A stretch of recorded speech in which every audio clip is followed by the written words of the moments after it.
Welcome back. Welcome in the Outsider Sports Football Podcast. Back with you this week. I'm Ryan Bally, your host. With me, Corey Jason and John Pauline. Welcome in, guys. We're going to talk about our Outsiders of the Week, game picks, the NFL regular season moving right along. It's at that point where in these primetime games, even the earlier slate, the announcers, the broadcast team are just going to be showing you the playoff picture and what the results, one way or the other, of each of these games will mean, where teams will shift. So every game really matters from this point on, whether you win or lose. It will have an effect on those playoff seedings. And we're going to take a look. We're bringing back hot seat versus hot streak in a little bit different format this week. We're going to kind of look at each kind of subsection, the upper teams of each conference, those teams down in the wild card hunt, whether they're in the playoffs or just on the outside looking in. But first, we got to start Corey's favorite 60 seconds of the week, man. Got to make his day. Got to make his week. Cole Report Weekly, and I'm proud to say it was another dub for the Indianapolis Colts, as they are now up to the 6th seed in those AFC playoffs. We're not stopping there, though, right? We're not We're stopping not. there. I'll tell you what, we're going to talk more about the Colts later, spoiler alert, outside of Cole Report Weekly, but I don't think they've hit their ceiling yet. But it was a big overtime win against the Titans. The Alec Pierce breakout game that a friend of mine confidently drafted Alec Pierce late in fantasy, saying, I just have a feeling about him this year. It took a little while to hit, but I'm glad we saw it. Scumbag Later. Pierce, all Pittman's points. Oh, Pittman still got his. He needed it all. He needed it all. We needed a 40 burger from Pittman. But no, I mean, the Colts rolled. I mean, I said in our pre-show meeting, I mean, we got the Titans special teams coordinator fired because we blocked 2 of their punts. You committed a murder on the field. Straight Broke up the guy's homicide. leg. Come on. It's not the worst one you've ever seen. No, it's not, but it was the funniest. You got Yeah. 50-year-old Nick Folk having a punt. Yeah, and Like- Ryan Tannehill came back on the field, but just to hold for an extra point, which they missed. He didn't even hold it bad, too. Yeah. Yeah, that was more on the kicker than anything, but yeah, He heard footsteps. it was a sweep of the Titans for the Indianapolis Colts. They move up to 7-5. And some other news this week. Shaq Leonard, who we just released a few weeks ago, signs with John's Philadelphia Eagles. The decision was made. Everyone was waiting for it, like LeBron. Leonard's going to take his talents to the city of brotherly love, and maybe they have a good linebacker. I hope to see him come back to the maniac form. I really do. That would be nice to see, and the Eagles definitely need the help after that just abysmal game against the Niners. But he's not particularly good at any one aspect of being a linebacker, right? He's not a great pass rusher. But he's not like extremely good in coverage either. I'm just not sure what he's going to bring to the table. His greatest thing was just having a nose for the ball. I mean, he perfected the peanut punch out of forcing fumbles. He had the interceptions. He had the sacks at different years in his career. We've never seen one, completely dominant season where he had 10 sacks, 5 interceptions. I mean, but he is a true, he could do it all. Injuries just really derailed him the last couple of years. And then other guys like Zaire Franklin stepping up for our defense. That's what really led to us cutting ties with him. You still look at him favorably? Yes. Is this like It's your like one that that. got away? Is this like the It's- one player that you look at as he's the one that got away? It's like Should've your been a first Colt for love life. at a summer camp that you're never going to see again. I got you. My Odell. Yeah. Well, we keep hoping for an Odell Giants reunion. I might actually cry. I'd cry with you, man. Especially if Leonard ever comes back to the Colts. But Sirianni was with the Colts, so definitely some familiarity there in the scheme and the system they'll be running. So, and the decision between Eagles and Dallas with who Leonard was going to sign with, they play each other this week. So the stakes are going to be there right off the bat. But I said we're going to talk about the Colts. So let's get in this hot streak versus hot seat. So of all the teams in the NFL, 3 of them are tied for the longest active win streak. The 49ers, who are dominating teams, whether they're good or bad. Dallas, dominating teams if they're bad. And then the Colts they're there too on a 4-game win streak. What are they doing? Who are they They're- dominating? I wouldn't even say they're dominating, but they beat the Panthers, the Patriots, the Bucks, and now the Titans. So it's not an inspiring list of other teams that they've beaten. Wins are wins. Wins are wins. You know, if all you did was play bad teams, we'd have more undefeated teams, I think, in the NFL. But here they are, 4-game win streak in the thick of the playoff hunt. And deciding what teams exactly we're going to talk about, because Pittsburgh's right there, but now they lose Kenny Pickett, and their defense is still awesome, but the offense, even after firing Matt Canada, is still not very good. Now it's going to get worse. Stop the game on Sunday for like an hour. Yeah, because of weather, bad weather. I mean, I don't know how far you guys are from Pittsburgh. Probably a few hours, right? Like Yeah, 5. I asked my sister who lives up there, and she's like, "Yeah, I don't know why the weather's fine." She's like, Probably something popped up on the she's like, radar. maybe like lightning over there, but like, I think that's what it there was. was I like think it was nothing. it was some sort of weather delay. It was like Well, they kept saying weather like delay. They wouldn't specify rain, lightning, sleet, hail, snowstorm, tornado. I think They they were wouldn't just say trying to what. get them a chance to recover. They got blown out by Arizona. That's not a good look. No, it's not. So yeah, Mitch Trubisky is going to be their quarterback, but Cleveland too. I mean, they trotted out Joe Flacco at quarterback this past week. So there's some concerns there with these other teams currently in the playoffs. The Bengals had a big upset win over Jacksonville, and then Houston outlasted the Denver Broncos. So Denver, they were surging a little bit. Now that all their momentum kind of gone in a second here. It's Houston and Indianapolis that are both, I think, on the up and up. And with Jacksonville's loss, all right, Houston and Indianapolis both 7-5, Jacksonville 8-4. They may be without Trevor Lawrence now for an extended period of time. And Christian Kirk, right? And Christian Kirk. So the good thing for the Jaguars is they already swept the Colts. And I believe they split with Houston. So I don't know what the next tiebreaker is there. But for Jacksonville, you need to keep that pace.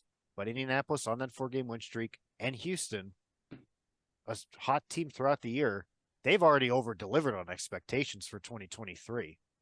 So what is it more so about the Colts already currently in the playoff picture, but Houston certainly, I think, in position?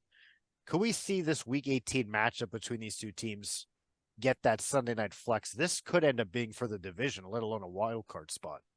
Absolutely. And I think one thing going in the Colts' favor is Tank Dell's done. And he, along with Stroud, had a breath of life into this Texans offense. And I just don't think Nico Collins or Schultz or really anybody there could kind of replicate what Dell was doing. They're good, but they're not the guy good like Dell was. On the Colts side of the ball, though, they're 3-2 in the division. They need to win that Week 18 matchup because 3-3 in the division doesn't seem like it's going to get you any tiebreakers if there's a 3-way tie or wherever it is. You need to have that winning edge. And with the other teams not having played 5 games in the division, the Colts are kind of behind on that. I mean, obviously, it's going to be a good matchup. I mean, like, I don't see why it wouldn't get flexed because, like, it's not like you're going to get, like, a Patriots versus a Jets kind of game or something like that. Like, they're going to put points up, they're going to score. It's going to be an actual, like, game that you're going to want to watch. Plus, I don't know if I agree. I mean, the Texans still have Nico Collins, and he's still But good. he's no Dell. You know what I mean? I get it. But he's still is pretty good in the year. I think he has like almost 1,000 yards on the season already. So I mean, he's definitely a go-to guy for Stroud there. And then you look at the Colts. I mean, how long is Jonathan Taylor going to be out? Because they're without him now for what, at least 2 games. At Was least he 2 more, I performing think. well when he was back? He was. Mhm. He was back. JT was back. What does this mean though for Richardson? Like, if the Colts are doing so well without Richardson, do you think this was the gap year that he kind of needed to develop, or do you think they would be better off if he didn't get hurt and he was here? I think they'd be in the same position, honestly. I think they maybe, a game that they lost along the way, I think maybe they would have won. Like, I think Minshew can move the pocket around, but I think Richardson's just so mobile. He would have ran away from Myles Garrett a little more and made that Browns game a little more decisive in our favor and avoided that officiating mess at the end. Then you have some other games where it's like, yeah, I don't know. Maybe we would games we did win with Gardner, maybe we would have lost. If we go to overtime against Tennessee, Richardson's a little less experienced, obviously, than Minshew. Maybe that poise isn't there that you like to see, even though he did look more poised than many thought. But I think it's a situation like that. I think we'd still be somewhere right where we are now in the thick of things, though.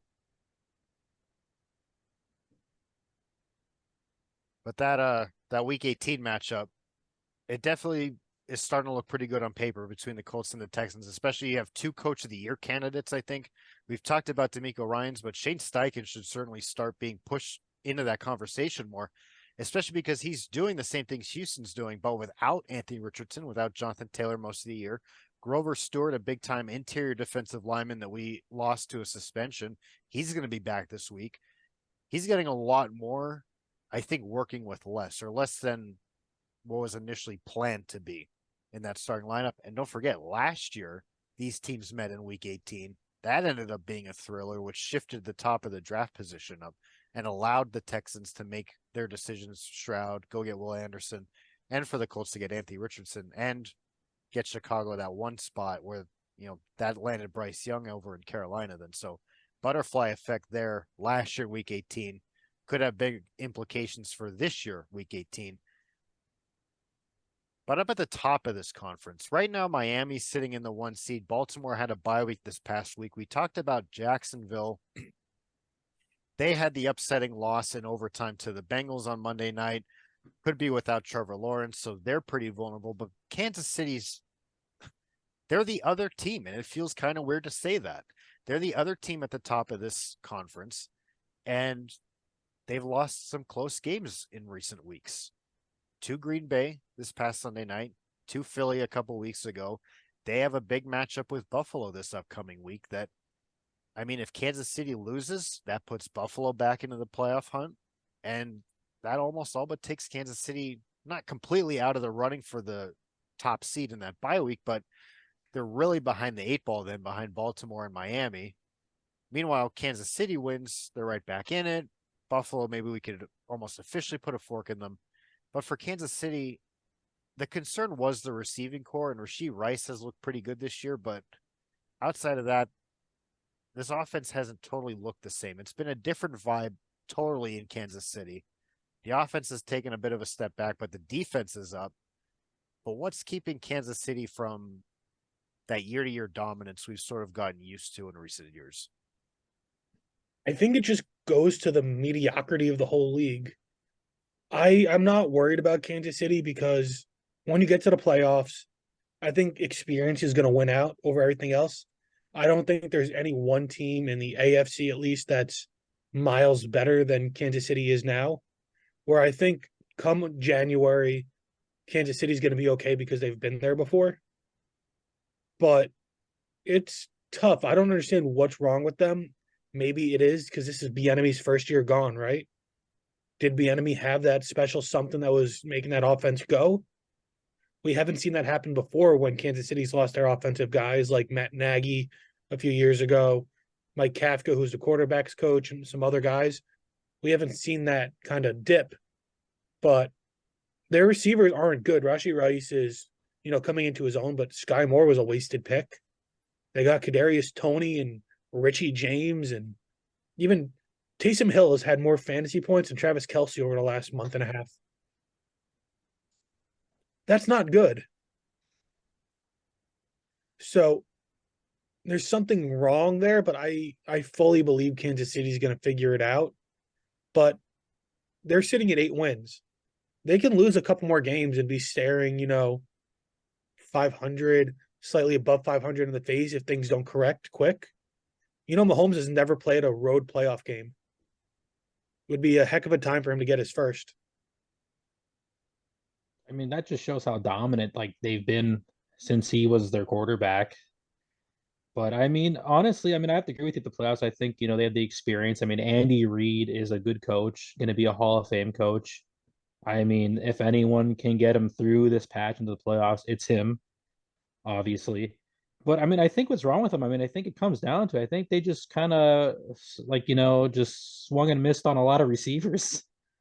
I mean, I think they were hoping that some of these guys were going to be, the guy kind of come in and be that, Tyreek Hill type of receiver again. You're, that go-to guy that you just kind of, you throw it up, he's going to be down there somewhere. And they don't really have anyone that. I mean, Rashee Rice can very well develop into that guy and stuff. But like right now, I think they're kind of spreading the ball around, seeing, who does what and stuff. But like, I'll tell you this year, like Patrick Mahomes just does not look that great.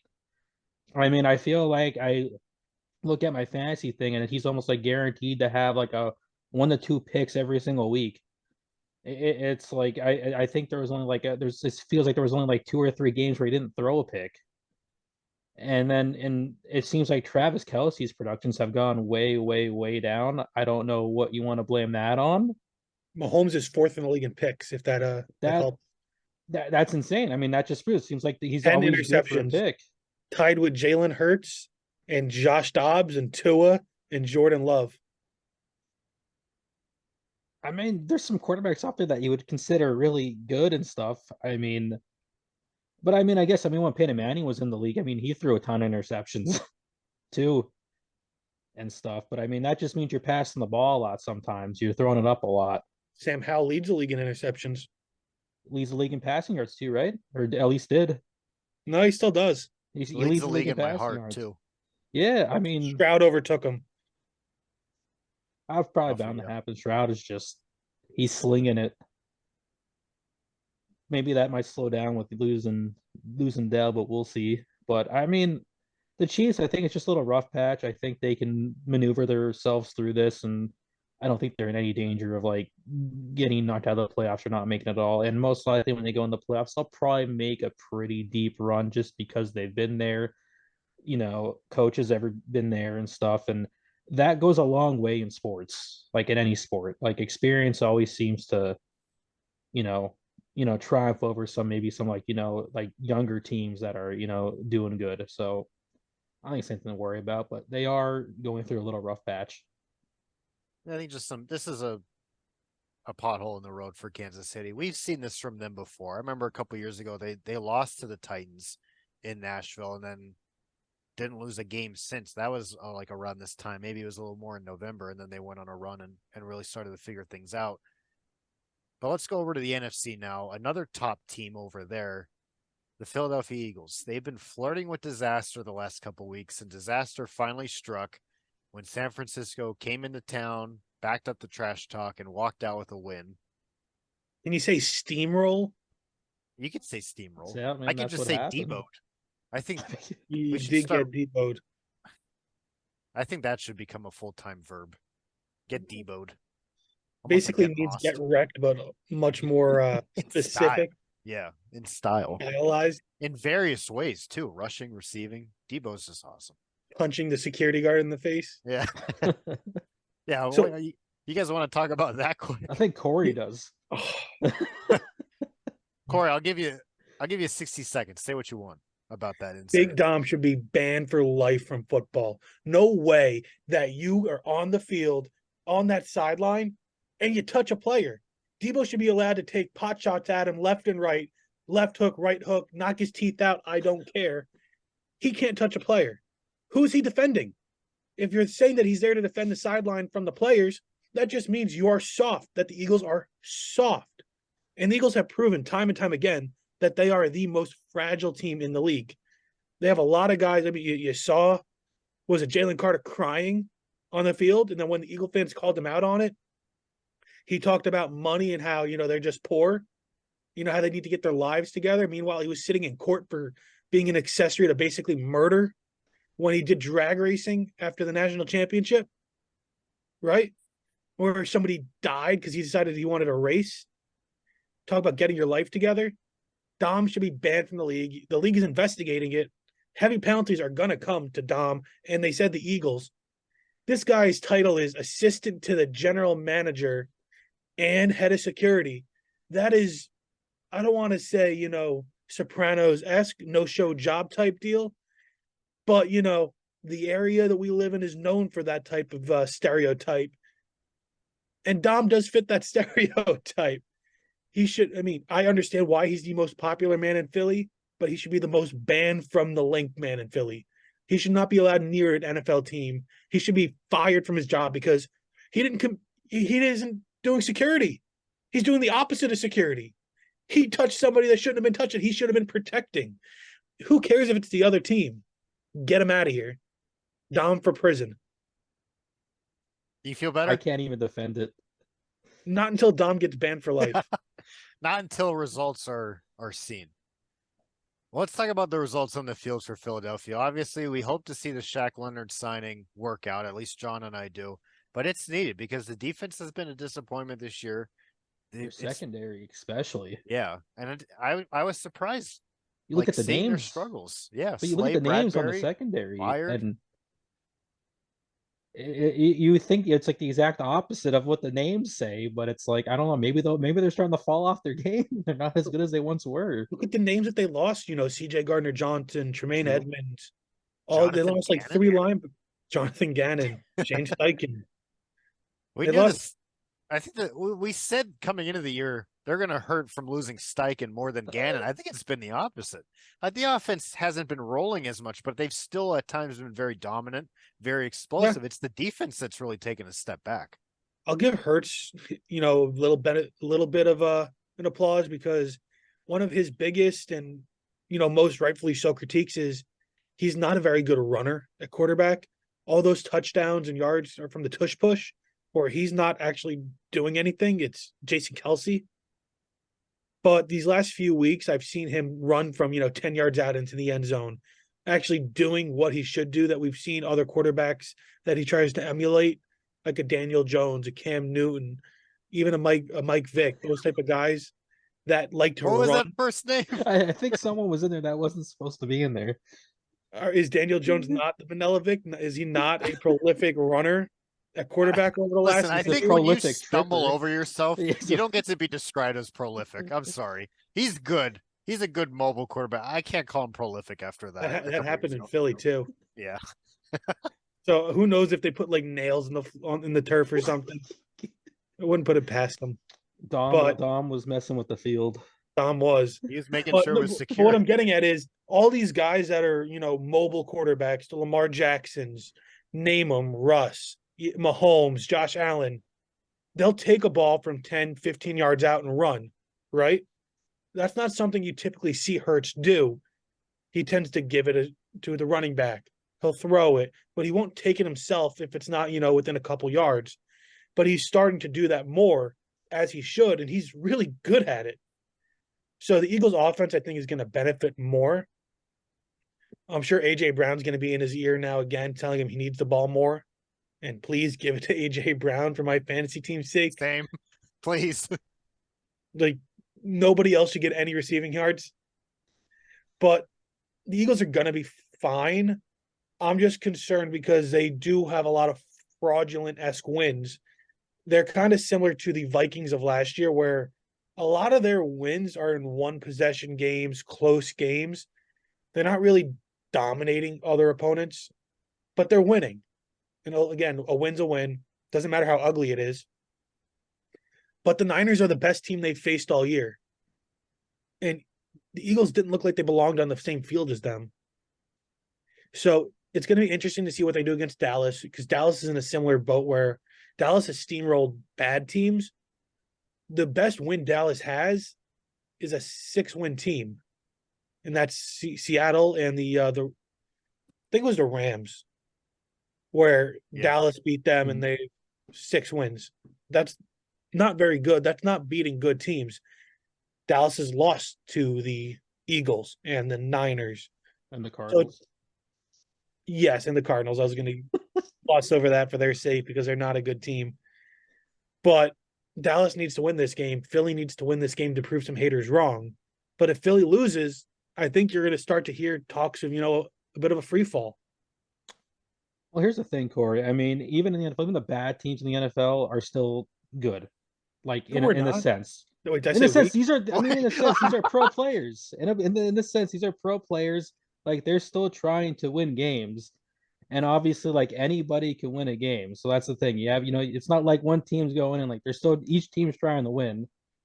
And sometimes, you place a team and they're supposed to try to win. It's going to get close. And what happens is the good team always pulls the win off, even if it's not pretty, because that's what good teams do. They win even in close games.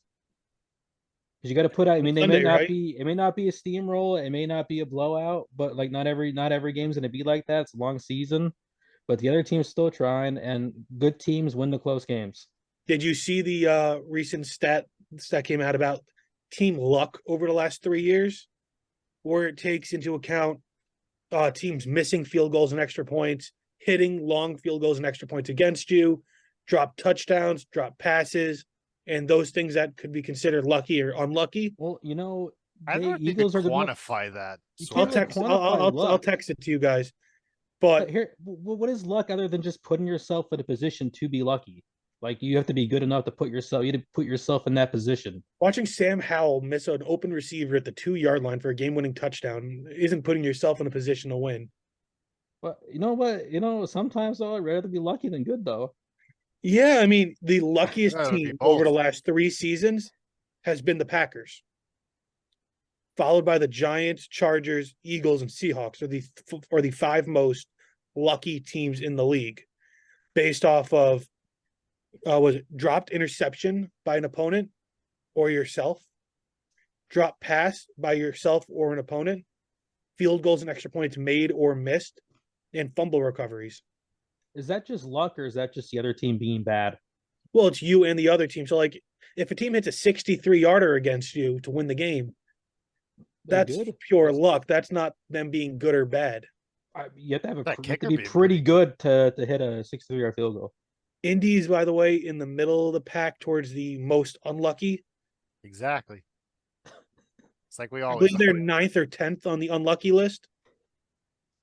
Just middle of the road. That's us. So, I mean, and We're hanging out. Shouldn't you be more lucky since you got the horseshoe? You would think. You the, would the, think. the, And the fact we had a quarterback whose last name literally was Luck. Might have been one of the most unluckiest players.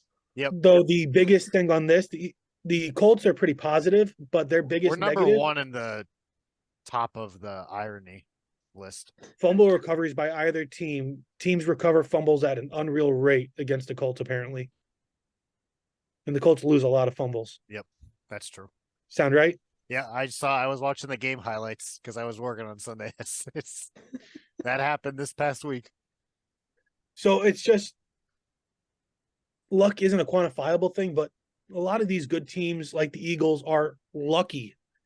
And as eventually that luck's going to run out and you're going to have to go with your talent. And it's just going to be tough. The Eagles are going to need to start pulling away and showing dominance if you're going to have much faith in them come the playoffs. I think it goes beyond just I think it's getting to the playoffs and where they're going to land, because the reason really why we're talking about Philly in this sort of context is if they lose to Dallas, that door is wide open for Dallas and San Francisco to either steal the 1 seed and or the division from them. If the And Eagles lose to Dallas, Dallas is leading the division after that game. So this is big time. But let's go to the bottom of the NFC playoff picture right now, because you mentioned them earlier. The Los Angeles Rams are up to 6 wins. Right now they're in the playoffs, and they've done it with kind of navigating a lot of injuries. Matthew Stafford has missed time. Kyron Williams has missed time. I don't know how often Cooper Kupp and Puka Nacua have been on the field together this season. It seems when one comes back, the other one gets hurt.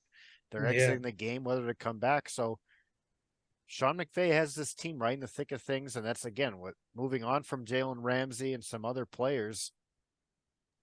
They're 4-1 in their division right now.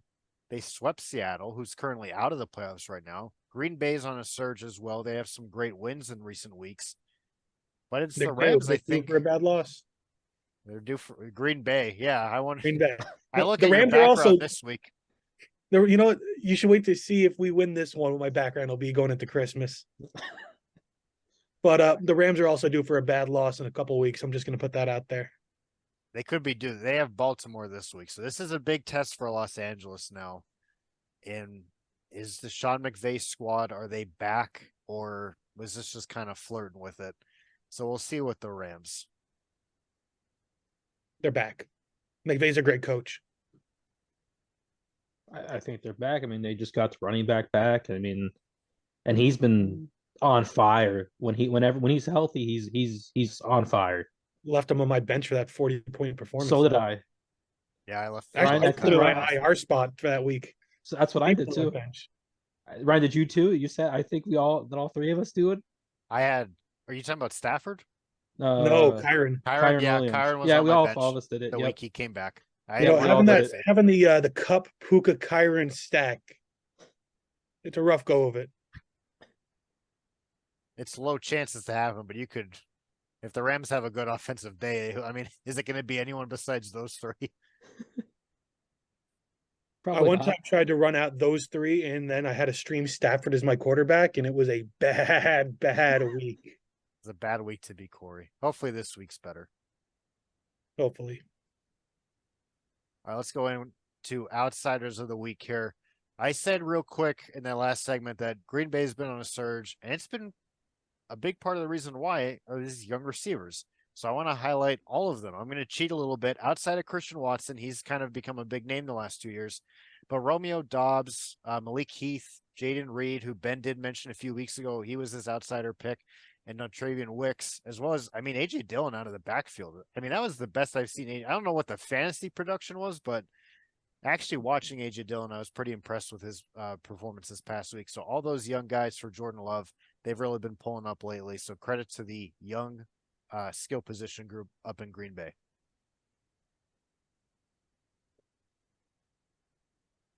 I just don't believe in Jordan Love. Is that wrong to say?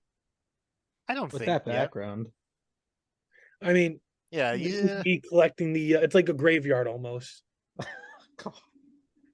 The graves of the cheeseheads that's come and gone. Who's your Well- outsider, Corey?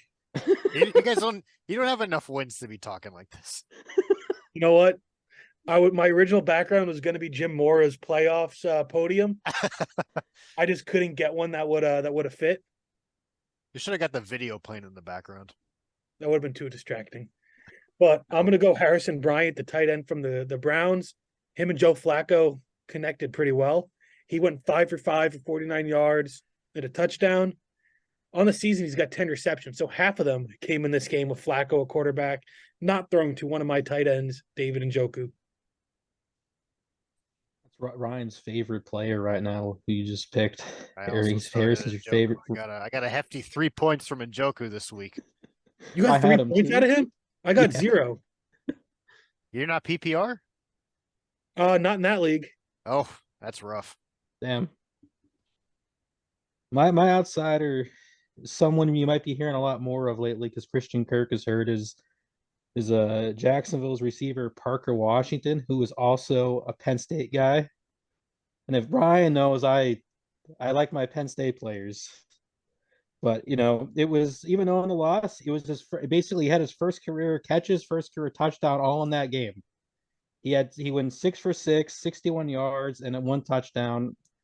And kind of did it kind of took away some stuff from Calvin Ridley there and everything. And you might be seeing more of him now with Christian Kirk down, and maybe he might break out more. I mean, who knows?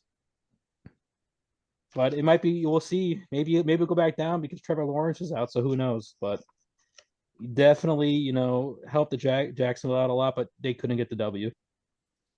Yeah, that touchdown catch was really cool. That bobbling circus grab from Parker Washington. Definitely a name to keep an eye on as we move forward. And moving forward, we will to the next week of NFL action. The game I'm, I guess, looking forward to, but in sort of a sadistic way, is the Thursday night matchup, the infamous night for football matchups. And we got a spicy one this week. The New England Patriots, who have given up the least amount of points the last couple of weeks and has resulted in 0 wins because their offense is that putrid, travels to Pittsburgh to take on the Steelers, who will be led by Mitch Trubisky. This game is going to set offense back at least 2 or 3 decades, and I'm here for it. Is Mac Jones still starting? I don't even know. I don't think so. I think it's Bailey Zappi or who's the other guy? Cunningham. Malik Cunningham's been up and down, off the roster, off the practice squad. I don't even know how many times. I couldn't tell you where he is. Don't be a coward, Bill. Start Did you him. see in the Start him, Amazon honestly. graphic when they were like showcasing the players for the thing? They didn't even know to They show. used They Bill put Belichick. Belichick up. Bill How many Belichick's going to forward get on that passes? field himself at this point. How many forward passes do we see in this game? You got good running backs: Jalen Warren, Najee Harris, Ramondre Stevenson, if he plays. I'm going to say 2. They're gonna pull a Michigan and run the ball like 30 something straight times in a row. That's why JJ McCarthy's my Heisman. There's going to be more defensive touchdowns, I think, than offensive touchdowns in this game. Potential streamers. My game of the week, though, the one I'm looking forward to that isn't going to suck, is Bucks Falcons. Wait a minute. Art Smith offense? Hey, now. Hey, now. Come on, Kyle Bijan. Pitts? Bijan. I'm Bijan, starting you Bijan. this week. Kyle Pitts. Kyle Pitts. Well, winner of this game, there's 5-7 Bucks, 6-6 Falcons. Winner of this game is going to be in first place in the division based off of divisional wins in their record. And that's going to be really interesting because we could have a losing record team win the division again in the NFC South. And that's going to be really fun. I don't think either of these teams are particularly good. So it's going to be fun watching Baker and Desmond Ritter duel it out. It's going to be fun watching Baker and Mike Evans. That's true. Real quick before we get to John's game, is Mike Evans the best player in Tampa Bay history? I was thinking about this. No. I think no. He might Pretty be. emphatic He's no. underrated Warren right Sapp now. is a real person that exists. Warren Sapp's awesome, but Mike Evans, this is like his 10th straight year of 1,000 receiving and no one yards. talks about it. Yeah. Yeah, because the previous record was 6, I think. Yeah, it's 10 now. He just keeps passing it. It doesn't matter who's throwing him the ball. He's just awesome. Yeah, think about who we went with. Jameis Winston, Ryan Fitzpatrick. Pretty sure he was there when was it Josh Freeman was the quarterback. Yeah. How's that not impressive? It's very impressive. You still taking Warren Sapp over him though? Well, one's in the Hall of Fame and one isn't yet. One's gonna be. Mike Evans is still playing. Yeah, but he will. But I still think Warren Sapp is a. So you got to wait till Evans gets inducted first. Show me 11 years and then we'll talk. All right, John, go ahead with your game. Well, my one's going to be no surprise. It's going to be Eagles at the Cowboys, which is probably one of the most important games, most anticipated games this week, because whoever wins this is probably going to end up winning the NFC East, possibly going to be first in the NFC as a whole at some point. And I mean, obviously, this is a big win for the Eagles. I mean, they win this, should maybe shut up some of the Cowboys fans. That's not happening. No, they'll still talk, but maybe they'll quiet down a little bit. I hope, at least I hope. Hopefully a little bit. I know certainly the most anticipated game this week, but I think one of the most anticipated games the entire season, having this rivalry on Sunday Night Football and getting to this point in the year and having it mean something. Like Bengals and Jaguars ended up being exciting, but without Burrow, and you look at the records, it ended up working out, but it wasn't as enticing as it was planned to be. But this one's certainly living up to the billing thus far. Let's hope the game itself delivers, because we'll be back next week to talk about it. All right, Outsiders, that's going to do it for this week's episode of the Outsider Sports Football Podcast. Join us next week when we cover all that action, continue updating you on the NFL playoff race. Check us out on Twitter at Outsider Sports 3 for all of our content going up, whether it's the shows here on YouTube or Spotify, or our content like my Outsider Sports Football column every week on our website, www.outsidersports.net. Thank you again for listening. We'll see you next week. Please, Bijan, I'm begging you.